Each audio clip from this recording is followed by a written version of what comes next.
Hello, everyone. Yeah, I'm back. I know I said last year that I'd be doing series of videos, but I didn't do that. But I'm back now. Let's do it. Let's start that series of videos where I'll be talking about IT or programming or whatever it is. I don't know. Yeah, let's be serious. So last time I did a video about what programming language or technology you can learn in order to develop a mobile application. So in this video, I'll be talking about what programming language or technology you can learn in order to develop a web application. So I have made a presentation here. I'm going to share my screen and then we can start from there. Okay, share my screen and then do presentation. Here we go. All right, as I said, we'll be talking about web programming languages and technology. So first of all, we have to understand the difference between the website and the web application, because I think many people they make mistake to think that website is the same thing as web application. So website is basically it's static. It's just there to give you some information, usually just to present a company, organization, even a person. Most of the time you will see they have those tabs where you see home, about us, our service, but you can't really interact with that website because it's static. You cannot enter your information. You cannot get information back based on the information you entered. So that's why it's a website. It's just a web page there to present something, giving you some information. That's about it. Let's see what is a web application. A web application, on the other hand, is just something that is very dynamic. The user can interact with it. You enter information, you get information back based on what you entered and what you asked for. For example, you can put your credentials, like to log in. You can log in and then put your username, password, and then log in. They will take you to your page where it's really specific for you. They put welcome, they put your name, your picture, your avatar, wherever you put that is specific for you. So that you interacted with that application. It's not something that is static, it's just something that is dynamic. So you can sign up again, you put your information, they get saved in database, you are good, you are all set. It depends of what that application does. There will be some calculation, there will be something that you want to do. That application will do that for you because it's dynamic. So that's the difference between website and the web application.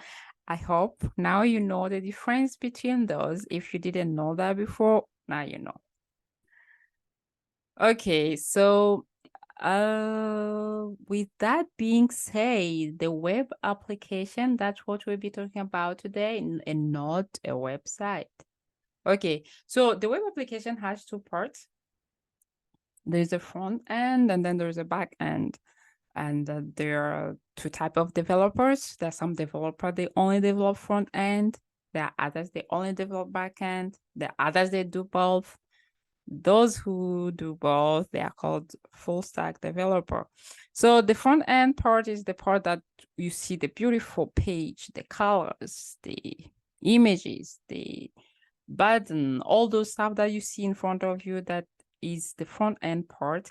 And then the back end part is where there is where the magic is done. I don't say front end is not good, is not important. It is important, but backend is where the magic happens. Yes, you do the business logic there. You interact with the database. You retrieve, you save information from the database, and then you do some magic with those information you get from the database. You do some logic with it, and then you send back to the front end. For example, for instance, let's say a user put a wrong phone number, they put the wrong password.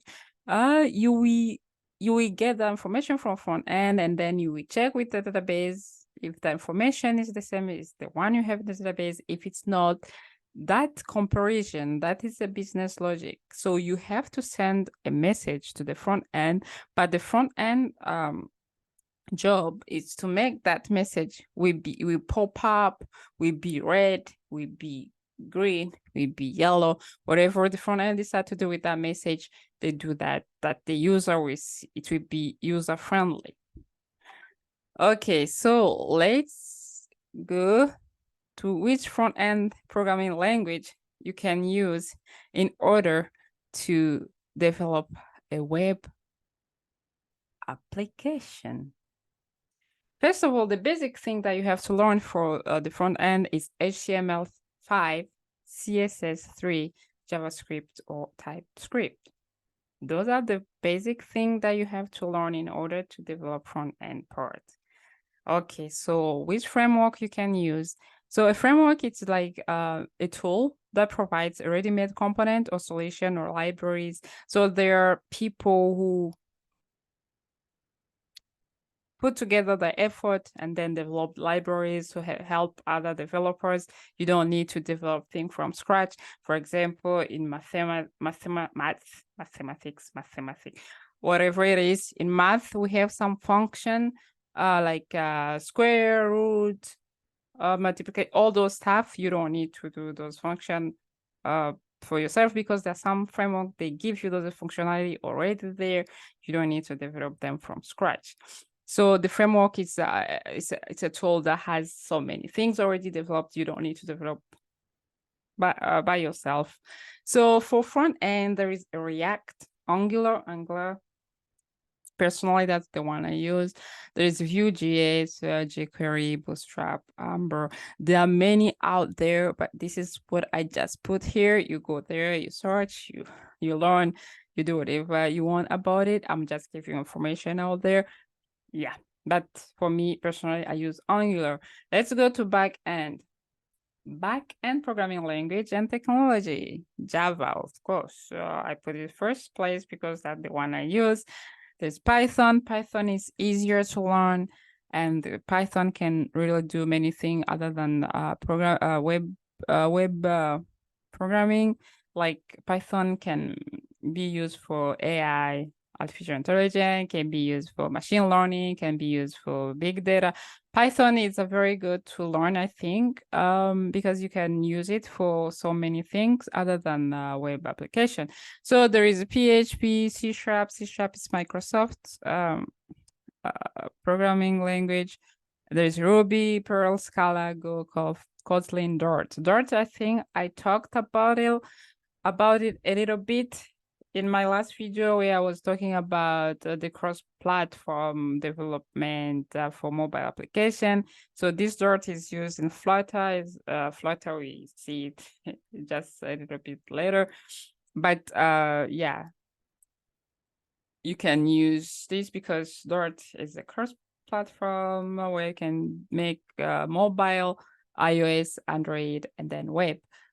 Okay, so let's see the backend part. The backend part, if you decide to go with Java, then there is Spring, Python, Django, PHP, Laravel, C#, .NET, Ruby, Ruby on Rails, Gene, Curl, Kito, Flutter. So yeah, those are the frameworks out there for backend. There are a lot other frameworks out there, but yeah, again, I'm just putting there. Personally, I use Spring Boot because I use Java for backend, and then I use Angular for front end, and Angular use TypeScript for programming language. I forget to mention that. So, but most of the front end frameworks, they use JavaScript, other they use TypeScript. For CSS3, you can use Bootstrap as a framework. So as I said earlier, the backend programming, they interact with the database because they need to get information and then trade those information or save those information. So there are two types of database, and those two types, there is a relational or SQL and non-relational or non-SQL database. I think that will be for another video if you're interested in database. And here I went to Google and then Googled the list of database out there. As you can see, the first line is Microsoft SQL Server, PostgreSQL, MySQL, the first line is SQL or relational database.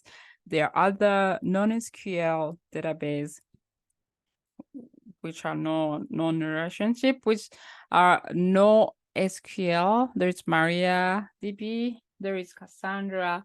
There are a lot non-relational database. But yeah, this is the list on Google. You can go and Google that. But that's for another video, I guess. That's another topic. But you cannot talk about application without talking a database, because the database is essential in a web application.